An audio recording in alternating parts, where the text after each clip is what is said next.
ಆತ್ಮೀಯ H16 news ಅರ್ಥಾತ್ ಸೀತಾರಾಮ್ ನ್ಯೂಸದ ವೀಕ್ಷಕರೇ, ನಾನು ನಿಮ್ಮವ ಎಂ ಆಯುಧ ಮಲ್ಲಪ್ಪ ಜೊತೆಯವರು. ತಾವು ಈಗ ಸುದ್ದಿಗಳ ಲೋಕಕ್ಕೆ ಎಂಟ್ರಿ ಹೊಡಿತಾ ಇದ್ದೀರಿ.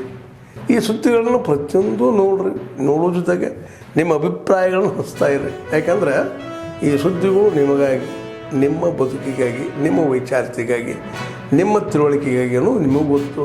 ಜೊತೆಗೆ ನಮಗೂ ನಿಮ್ಮೊಂದಿಗೆ ಇದೊಂದು ಮಾತಾಡುವಂಥ ಜೊತೆಗೆ ಸುದ್ದಿಗಳನ್ನು ಬಿಡುವಂಥ ಕೆಲಸ. ಈ ಕೆಲಸದಲ್ಲಿ ನಾವು ನಿಮ್ಮೊಂದಿಗಿದ್ದೀವಿ ಅಂತ ಹೇಳ್ತಾ ನೋಡ್ತಾ ಇರಿ ಸುದ್ದಿಗಳನ್ನು. ಸಿಎಂ ಸ್ಥಾನಕ್ಕೆ ಸಿದ್ದರಾಮಯ್ಯ ಕಚ್ಚಾಟ ಮೇಲಿನ ಮೇಲೆ ನಡೀತಾ ಇದೆ. ಈಗ ನಾವೆಲ್ಲೂ ಎಲ್ಲರೂ ಅನ್ಕೊಂಡಿದ್ದೇವೆ 7 ಕೋಟಿ ಕನ್ನಡಿಗರು ಈ ರಾಜ್ಯದ ಮುಖ್ಯಮಂತ್ರಿಗಳು ಸನ್ಮಾನ್ಯ ಸಿದ್ದರಾಮಣ್ಣ ಅಂತ ನಾವೆಲ್ಲ ಅಂದ್ಕೊಂಡಿದ್ವು ಇಲ್ಲಿವರೆಗೂ. ಆದರೆ ಈಗ ಕಾಂಗ್ರೆಸ್ನ ಕೆಲವೊಂದಷ್ಟು ಕೇಂದ್ರದ ಸಚಿವರು, ಅದರಲ್ಲೂ ಸುರ್ಜಿವಾಲಾರವರು ಇತ್ತೀಚೆಗೆ ಏನು ಬೆಳವಣಿಗೆಗಳಾಗ್ತಾ ಇದೆ ನೀವು ನೋಡ್ತಾ ಇದ್ದೀರಿ. ಇವತ್ತು ಮುಖ್ಯಮಂತ್ರಿಗಳು ಏನಾದರೂ ಸುರ್ಜಿವಾಲಾ ಅವ್ರಿಗೋ ಅಥವಾ ಕೇಂದ್ರದ ಮತ್ತೊಬ್ಬರು ಕಾಂಗ್ರೆಸ್ನ ನಾಯಕರುಗಳಿಗೆ ಮುಖ್ಯಮಂತ್ರಿ ಸ್ಥಾನವನ್ನ ಇವತ್ತೇನಾದರೂ GPA SPA ಅಗ್ರಿಮೆಂಟ್ ಏನಾದ್ರು ಬರ್ಕೊಟ್ಟಿದ್ದಾರೆ ಅಂತಕ್ಕಂಥ ಅನುಮಾನಗಳು ಇವತ್ತು ಜನಸಾಮಾನ್ಯರಲ್ಲಿ ಕಾಡ್ತಾ ಇದೆ. ಏಕೆಂದರೆ ಕಾಂಗ್ರೆಸ್ನ ಪಕ್ಷದ ತನ್ನ ಸ್ವಪಕ್ಷೀಯರು ಏನಾದರೂ ಅನುದಾನವನ್ನು ತಗೊಳ್ಬೇಕು ಅಂತಕ್ಕಂಥದ್ದಾದ್ರೆ ಮುಖ್ಯಮಂತ್ರಿಗಳದತ್ತ ಮಕ ಮಾಡಿ ಮಲಗ್ತಾ ಇಲ್ಲ, ಸುರ್ಜಿವಾಲಾ ಅವ್ರನ್ನ ಹೋಗಿ ಭೇಟಿ ಮಾಡ್ತಾ ಇದ್ದೀವಿ ಅಂತ ಇದ್ದಾರೆ. ಈ ಪರಿಸ್ಥಿತಿ ಇವತ್ತು ಈ ರಾಜ್ಯದ ಜನತೆ ನಿಜಕ್ಕೂ ಕೂಡ ಒಂದು ಸಾಂವಿಧಾನಿಕ ಹುದ್ದೆ ಏನು ಅಲಂಕರಿಸಿ ಇವತ್ತು ಮಾನ್ಯ ಮುಖ್ಯಮಂತ್ರಿಗಳು ಕೂತಿದ್ದಾರೆ.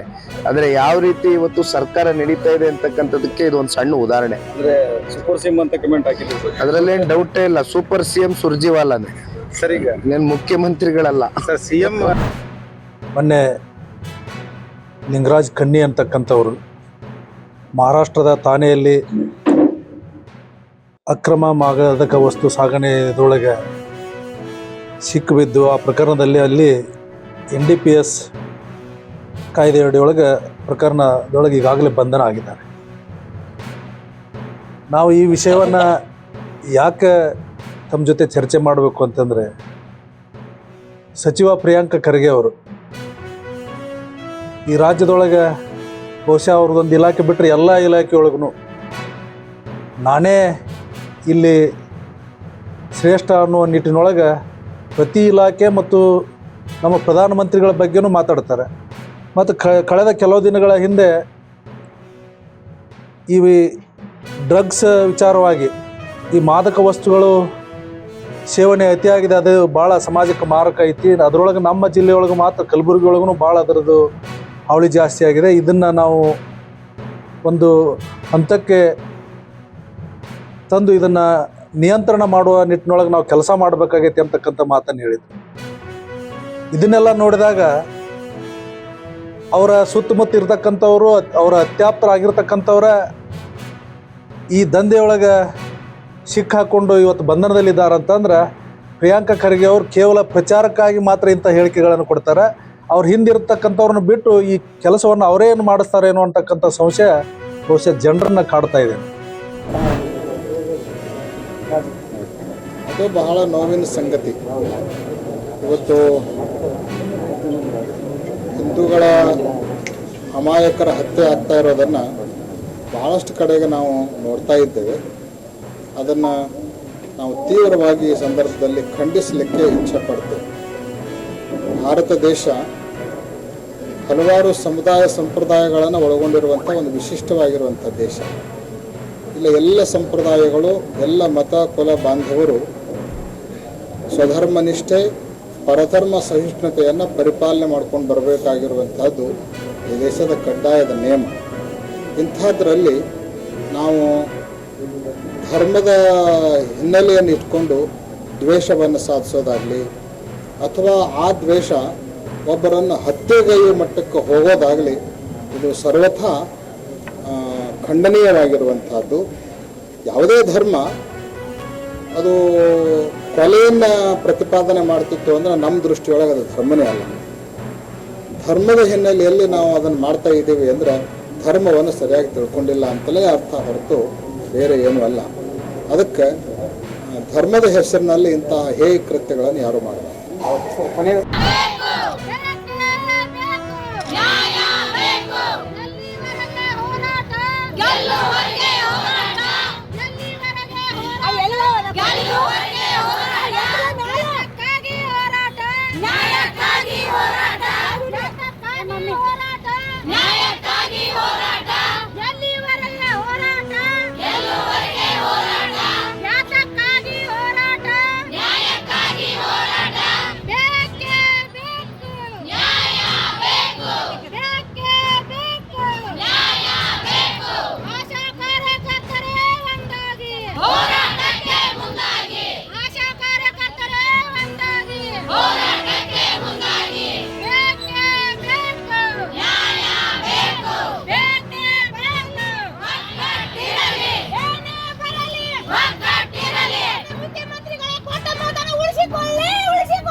ಶ್ರೀಗಳ ಕೊಟ್ಟ ಮಾತನ್ನು ಉಳಿಸಿಕೊಳ್ಳಿ ಉಳಿಸಿಕೊಳ್ಳಿ ಮಾನ್ಯ ಮುಖ್ಯಮಂತ್ರಿಗಳು ನುಡಿದಂತೆ ನಡೆಯಿರಿ ನಡೆಯಿರಿ ಆಶಾ ಕಾರ್ಯಕರ್ತೆಯರ ಹೋರಾಟ ಚಿರಾಯುವಾಗಲಿ ಚಿರಾಯುವಾಗಲಿ ಆಶಾ ಕಾರ್ಯಕರ್ತೆಯರೇ ಒಂದಾಗಿ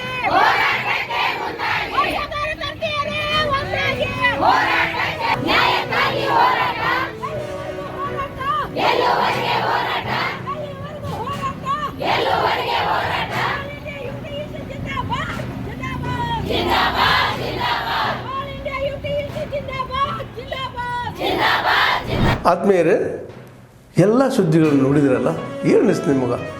ಇದರಲ್ಲೇ ನಿಮ್ಗೆ ಲೈಕ್ ಆಗಿರ್ಬೋದು, ಡಿಸ್ಲೈಕು ಆಗಿರ್ಬೋದು, ಕಾಮೆಂಟ್ ಬೇಡಪ್ಪ ಅಂತೂ ಅನಿಸಿರ್ಬೋದು, ಕಾಮೆಂಟ್ ಮಾಡಬೇಕಪ್ಪ ಅನಿಸಿರ್ಬೋದು, ಶೇರ್ ಮಾಡಬಾರ್ದಪ್ಪ ಅನಿಸಿರ್ಬೋದು, ಅದು ಮಾಡಬೇಕು ಅನಿಸಿರ್ಬೋದು.